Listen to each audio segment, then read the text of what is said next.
right, good evening. Going to call the Schaumburg Village Board meeting to order for Tuesday, May 26th, 2026. Ask that the village clerk please call the roll. Trustee Patel. Present. Trustee Clare. Present. Trustee Sullivan. Present. Trustee Madej. Present. Trustee Bishki. Present. Trustee LaRosa. Present. President Daly. Present. I do ask that if you have an electronic devices, you please turn them off so they do not disturb the meeting. And I would like to ask Trustee Patel to lead us in the Pledge of Allegiance. Everyone, please rise. I pledge allegiance to the flag of the United States of America and to the republic for which it stands, one nation, under God, indivisible, with liberty and justice for all. Thank you. Thank you, Trustee Patel. Next item is the approval of minutes for May 12th, 2026. So moved. Second. And a motion and a second to approve the minutes of May 12th, 2026. All those in favor? Aye. Opposed? Motion carries. Thank you. Next item is approval of expenditures for $9,307,401.67. Move to approve as presented. Second. Motion and a second to approve the expenditures as presented. Will the clerk please call the roll? Trustee Patel. Aye. Trustee Clare. Aye. Trustee Sullivan. Aye. Trustee Madej. Aye. Trustee Bishki. Aye. Trustee LaRosa. Aye. 6 ayes, no nays. Motion carries. Next item is presentations. And we have, the first one is presentation of awards to employees for Public Service Recognition Week. Now, as I understand this, take this off here. This, for Public Service Recognition Week, we had asked village employees to nominate one of their co-workers for a special recognition. They were asked to nominate the employee they feel would make that makes a significant contribution to the village of Schaumburg and the mission, which is in partnership with the community. The mission of the village of Schaumburg is to provide the highest quality municipal service to our customers through thoughtful planning, fiscal responsibility, and accessible, responsive, and proactive leadership, resulting in a continuous improving quality of life. And we do have basically one out of every department, I think, correct? Almost. Or just about. Okay, almost done. So we have 5 awards to give out tonight. There's 4 others that could not attend. So I'm going to start with the first one. Elisa Brunette. Where are you? Please come.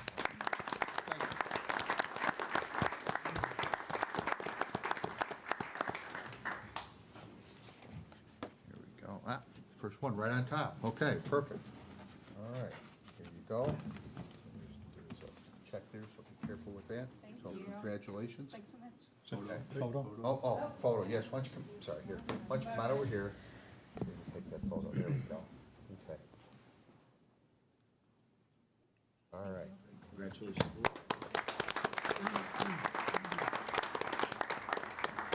Okay, the next one is Connie Borders Ursay.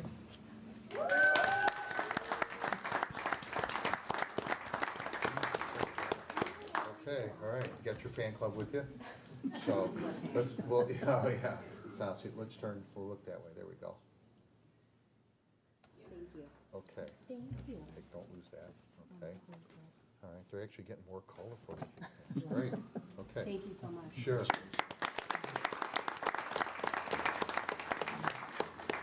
Then we have Janelle Doherty.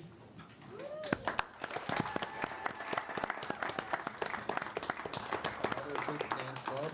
And I should have mentioned before that Alyssa's with Cultural Services Department, Connie is with Human Resources, and Janelle is with the Fire Department. So, okay. Oh, and a nurse? The nurse. Oh, the nurses, okay, nurses, okay, well, here you go.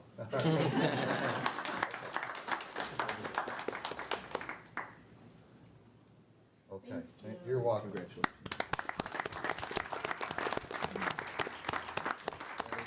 Christoph or Christopher Bayana.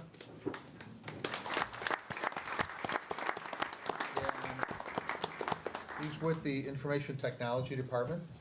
I think I've seen you in my office. Yes. Unfortunately. I guess on occasion. Yeah, things break. Yeah, sure. I get it. Here you go. Congratulations. Look over here.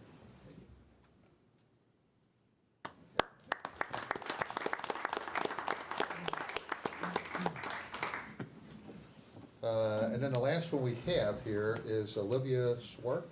Is that pronounced right?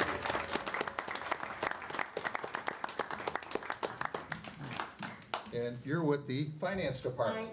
Okay, you on the first floor here? Yes, I am. Okay, all right, so that's why I don't get to see you too often, so, all right, here we go. Okay, thank you. Congratulations. I do have a few others, but they're not here this evening. Alexandra Moss, Community Development Department, Joshua Martinez, Engineering and Public Works, Christina, I always have a difficulty pronouncing her name. Forgiato.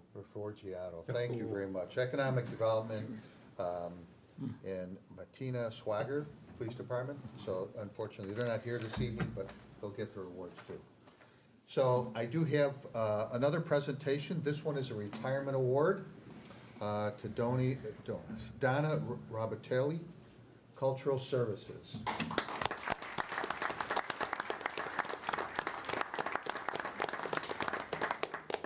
Now, this is for 12 years. And retiring already? Holy cow, seems like you hardly started, hardly here, and already retiring. Let me clip this in here so we don't lose it, okay? All right, I'm gonna turn this like that so we can get a good picture here for you, okay? All right, hold that. There we go. All right, congrats.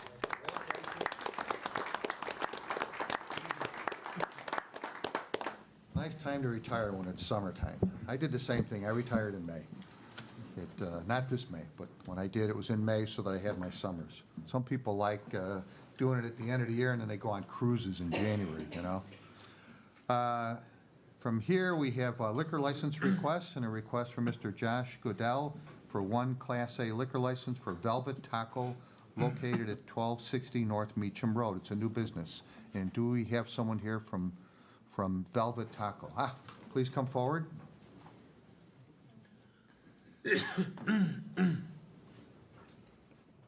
And give us your name for the record. Yeah, my name is Sean Kofer Okay. And you're with Velvet Taco? with Velvet Taco, yes, sir. Okay. And Velvet Taco is going to be in Meacham and Golf? Yes, sir. Is that the location? Yeah. Okay. So it's a new business going in there. And why don't you tell us a little bit about the business and what you intend to do? Sure. So we sell tacos, not non-traditional tacos from different cuisines. So different dishes inside of a taco that we try to grab from all over the world. For example, we have a paneer taco from the Indian cuisine, fish and chips taco, and stuff like that. Different tacos that you wouldn't ordinarily expect. We sell margaritas that are pre-made mixes that we make in-house, as well as grab-and-go beer and seltzer. Okay. Questions, comments from the board? Yes, Trustee Madej. Is this one of a kind, or is it multiple locations? We have multiple locations. We have 4 in Chicagoland. This will be the 5th in Chicagoland, and then we have 53 other locations. Let's see, 53 corporate restaurants, and with 3 new restaurants opening this year. Okay, thank you. Okay. There's no further questions or comments, then you'll need to go to the Liquor Commissioner's office, which is located at the same place as the mayor's office, upstairs on the 4th floor. Okay. During normal business hours, get the application, fill it out, and there's a background check, application fee, and assume everything's good, then a liquor license will be issued. Awesome. Thanks so Okay. much, guys. Thank you. You're welcome to stay or leave. Consent agenda. We have a consent agenda. It's read in its entirety, voted on as one motion to approve. If you want to discuss an item further, please indicate that when the item is read by the village clerk, so it can be removed from the consent agenda and discussed further under committee reports. Otherwise, all items will be approved as presented on the consent agenda in one motion to approve. I ask the village clerk to read the consent agenda. Number 9, liquor license requests, one-day liquor license requests. A, the motion would be to approve the request from Ms. Shashin Vyas of Global Brew Tap House for 4 Class D one-day liquor licenses for live at 90 North Midweek Series on May 20th, 2026, June 17th, 2026, July 15th, 2026, and August 19th, 2026, at 2020 Parkside Drive, and waive the fee. B, the motion would be to approve the request from Mr. Nick Merrill of Schaumburg Professional Firefighters Benevolent Association for one Class D one-day liquor license for the annual charity softball tournament on September 12th, 2026 at Olympic Park, located at 1675 Old Schaumburg Road, and waive the fee. 10, proclamations. A, L. Larson Cultural Center 40th Anniversary Month, June 2026. 11, correspondence. A, the motion would be to approve the request from Military Outreach USA to ratify a raffle held on May 22nd, 2026 at Wintrust Field, located at 1999 South Springs Guth Road, and waive the fidelity bond requirement. 12, Engineering and Public Works Committee. The motion would be to authorize the village manager and village clerk to execute an agreement for supplemental engineering services with Gewalt Hamilton Associates, Inc. of Vernon Hills, Illinois, in the amount of $209,070, and approve the required resolution. B, the motion would be to authorize the village manager and village clerk to execute an agreement for supplemental engineering services with Michael Baker International of Chicago, Illinois, in the amount of $210,605, and approve the required resolution. C, the motion would be to award the bid for the 2026 Street Improvement Program, contract number 2, to the lowest responsible bidder, Builders Paving LLC of Hillside, Illinois, in the amount of $4,565,808. D, the motion would be to authorize participation in the Illinois state contract and award the purchase of one Freightliner truck chassis to Trans-Chicago Truck Group of Elmhurst, Illinois, in an amount not to exceed the approved budget. E, the motion would be to approve a waiver of competitive bidding and award the purchase of one ambulance to Foster Coach Sales, Inc. of Sterling, Illinois, in an amount not to exceed the approved budget. F, the motion would be to authorize participation in the Suburban Purchasing Cooperative Contract and award the purchase of 6 Ford Interceptors to Curry Motors of Frankfort, Illinois, in an amount not to exceed the approved budget. G, the motion would be to authorize participation in the Sourcewell Cooperative Purchasing Contract and award purchase of one Pierce Fire Engine and one Pierce Fire Truck to McQueen of Aurora, Illinois, in an amount not to exceed the approved budget. H, the motion would be to authorize participation in the Suburban Purchasing Cooperative Contracts and award the purchase of one Ford F-350 and one Ford F-450 to Sutton Ford Auto Group of Matson, Illinois, in an amount not to exceed the approved budget. I, the motion would be to authorize participation in the Sourcewell Cooperative Purchasing Contract and award the purchase of 2 Ford E-Transits to Olathe Fleet of Olathe, Kansas, in an amount not to exceed the approved budget. 13, Finance, Legal, and General Government Committee. A, the motion would be to approve the Finance Department monthly report for April 2026. B, the motion would be to approve a development agreement for a Cook County Class B property tax incentive at 415 East Parkway for 415 East State LLC with special circumstances, and approve the required resolution. C, the motion would be to approve the membership in the Illinois State Chamber of Commerce and that the membership dues in the amount of $1,331 be paid. D, the motion would be to approve membership in the Northwest Municipal Conference and that membership dues in the amount of $25,528 be paid.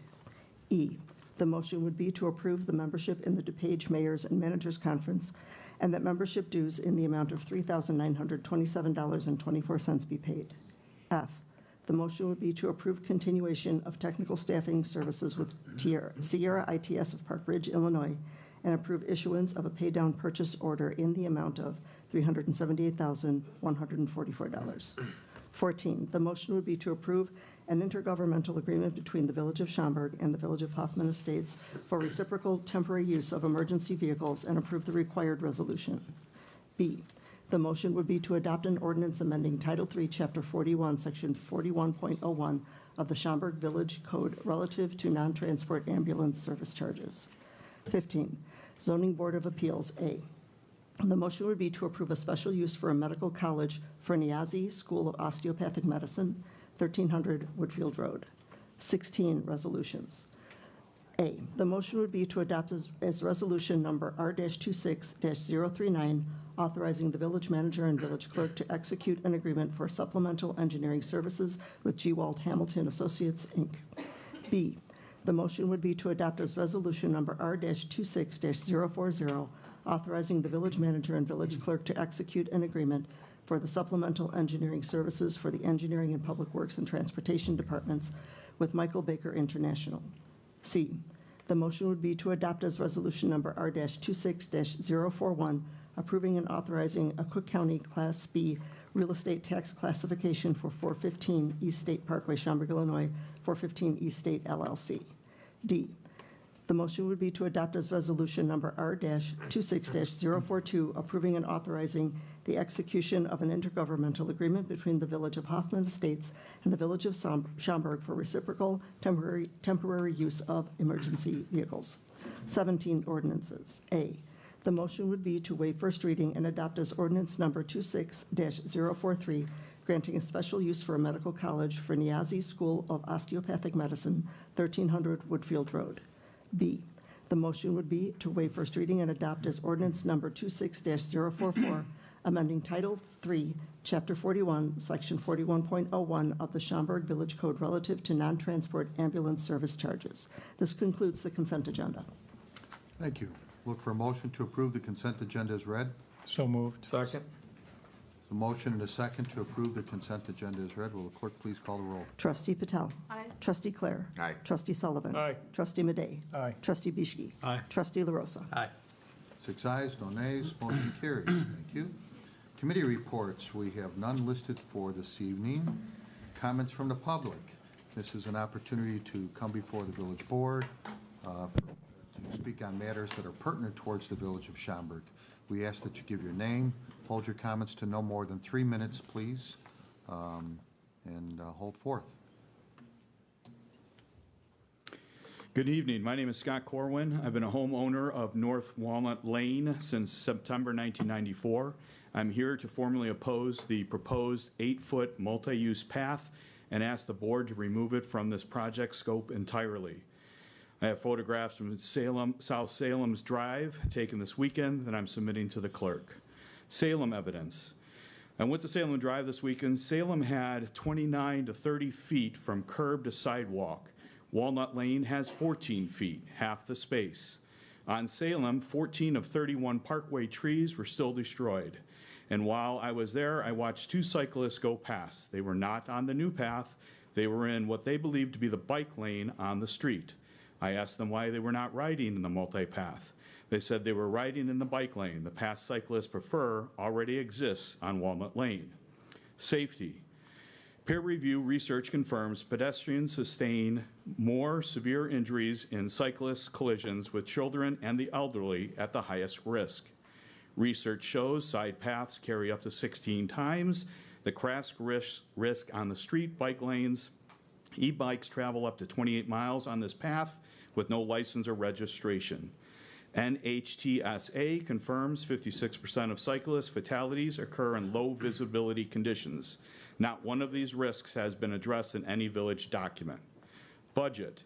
The Walnut Lane design came in at $632,935 against a $325,000 budget. Nearly 95% over budget, $307,795 overrun. One cause, the path. Remove the path and the project returns within budget. Property values and parking. A peer review study confirmed curb appeal accounts for up to 7% of home value. Salem homeowners kept 2-car apron parking after installation. Walnut homeowners will not. The 10-foot parkway does not allow for it. A buyer will choose the east side every time. Closing. I'm gathering signed petitions from residents and homeowners on North Walnut Lane and have a full opposition letter and photographic evidence for the clerk today. My question for the board on public record, what specifically would it take the board to reject this path? 11 documented grounds, a 95% budget overrun, cyclists on the completed Salem path choosing the street bike lane. If none of that is enough, tell us what standard you are applying. We deserve an answer. In closing, I am gathering signed petitions from residents and homeowners on North Walnut Lane. I will be at every open village event I can attend. I will continue to organize, petition, and communicate publicly and directly to this board. Thank you. Not usual, we normally just take comment here, but I am going to have two comments to be made. One is e-bikes are not allowed in the path. So if they're out there, need to do the same thing I do, call them in.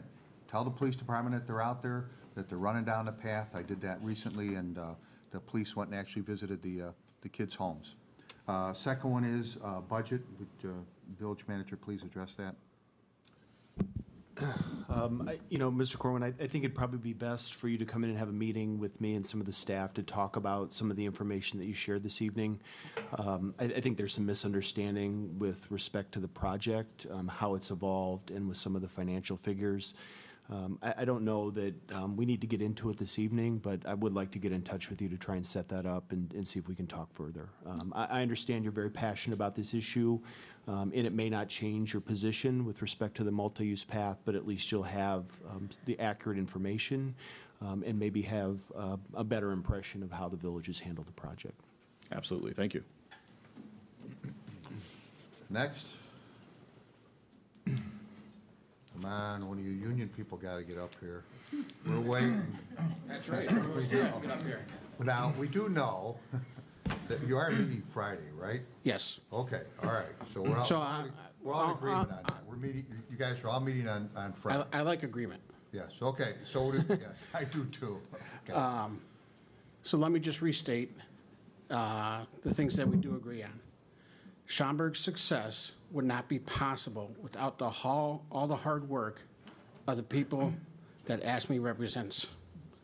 And what I'm asking from the board is to encourage the people in charge to let's get a fair contract signed as soon as possible. It's been over a year.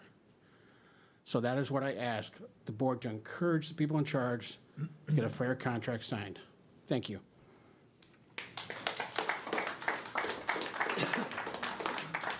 Yes, we do agree on that. Absolutely. Anyone else?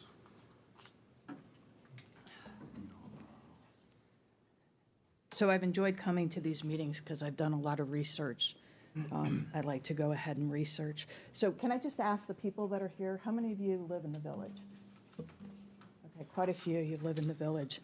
So I looked at the annual comprehensive financial report that's published by the state, and I was really surprised to find out that on the organizational chart, guess who's at the top? All these residents. So you all report to the residents. Every 4 years. That's right. That's correct. And so how many of you work here for the village or have worked for the village and are a village member? How many of you? Okay. So these people come to work every single day, and they are respectful. And I'm asking for them to be respected back as village residents. And I don't think that's happening. In the past reports that people have given, they've talked about the toxic environment. And I don't think you really understand how toxic it is, but it is. And so in doing some research, it's $10,000 an employee that is wasted in the budget because of toxic behavior. So there's disengagement, there's healthcare costs that go up. Take a look at maybe people who have had strokes or heart attacks. It's caused by stress. Could be coming from, or most likely coming from, the village here. That information came from a SHRM report and also Toxic Workplace for Statistics of 2026. So some of the items that come in with toxic behavior is poor leadership, creating a culture of fear. I know, Jack, we've talked about that before. Hostility, fear-based supervision, bullying, harassment, micromanagement, gossip, drama, rumors. Law Info is one of the places that some of these comments came from. I went and pulled, there's reports that are published every month online. And so if I look at the human resource report, for April, there's 40 positions open. So with 40 positions opened, only 7 interviews took place. That doesn't seem correct to me. How come you only have 7 interviews for 40 positions? For the year, we've had 120 in turnover in positions. One of the other pieces in that report shows for April, the retention rate is 97%. I don't think those numbers add up. If you look at what's being filled and what's open, you don't have 97%. You maybe have 70 or 76%. The numbers don't make sense. If you do the research to hire a new person, there is a cost for that. It runs anywhere from 16 to 200%. Your 200% is going to be your people that are leaving that are 12 years, right? The young lady that just retired. All that knowledge goes right out the door that we lose as residents because that person left. Now, again, I don't know if she retired because she's doing something else, or was it what was going on in the office. But if you look at that cost, it starts at $1.5 million for everybody that we have to. That's at the 16% based on an $80,000 salary. That's a lot of money. And so now that I know that I'm up here at the top, I really want answers to the questions that I've been bringing. So what are we doing about the toxic behavior? Have we stopped the working from home? Have we stopped calling residents frequent flyers? Are the expense reports being returned timely to the team members? What are we doing about people that have to use their own vehicles? Are they getting any consideration for that? Did we fix the SOP for those that are less fortunate in the village? Jack, I know we had talked about scheduling a meeting with the team so that they could talk about the issues and the problems that they're having and not have that fear of retaliation. I'm going to ask that the collaboration with the union be done in good faith and get this finished and done for these people. And then lastly, there was a young lady that was here, and I think she had been in front of people at least 5 times, had put in CSRs. Her basement's flooded, her house is flooded numerous times. And the answer is, yes, we know it's a problem. We don't know how to fix it. We need to figure out how to fix that. And so I'm also going to ask, has that been resolved? And so these are my questions that I would really like answers to, as opposed to, no, there's no report. No, there's no report. You all report to us, and I'd like answers. Some of it will happen at the next negotiating meeting, May 29th. Some of it, and then the rest of it? I'm not sure what will be done there. We've empowered the management staff here to do that for us, and that's their job. Can they report back on that, please? Issue, they will report back to the board. What we disseminate will have to be determined. The issue with the homeowner is you can't just fix her issue without addressing it all the way down the line. It's a bigger issue than one homeowner. I understand that. Well, that's what we tried to explain last time. Apparently, you're not listening. So last time we were saying it's a progress, yes, because it has to be looked at in a bigger scope. So we've been down this path. I've been on the board since, on and off on the board since '89 and dealt with these issues since '89. And that's how we do it every time, and eventually it does get solved. We do come up with good, viable answers for them and fix it so that people don't have to continue to have flooded basements. But it's not going to happen overnight. All right. I look forward to hearing on future reports. Anyone else?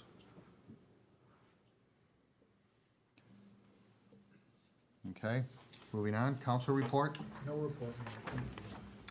President's report, I just have 2 items. One was, I attended the Memorial Day Arts Fair over at the Prairie Center, still called Prairie Center? No? Al Larson Cultural Center. Al Larson Cultural Center, okay, over there. And it was a great event, beautiful day on Saturday. I was there on Saturday. And just a gorgeous day. I ended up buying a picture. Been looking for a picture for a while to fit in a particular spot in my house. And first tent I came to, he had it right there. So picked it up, and that was great. Lots of people there, and so I think it was a little bigger than last time, and a lot more people. So it was a very good event. And then I attended the Memorial Day service that happened yesterday on St. Peter grounds. There was a whole ceremony that took place, posting of colors, reading the general order, and recognition of deceased military members that in the last year that was there. Spring Valley Concert Band, of course, always does an excellent job of playing all the different military services out there, from Marines and Army and Navy, et cetera, all that. So it was a very good time, very well run as usual. A lot of volunteer people that help on that, a lot of different committees that are involved in that, so did a very good job. So thank you very much. That's all I have. Manager's report. I have no report this evening. Okay. Trustee comments? No. Motion to Okay. adjourn. Second. So motion is second to adjourn. All those in favor? Aye. Opposed? Motion carries. Thank you very much.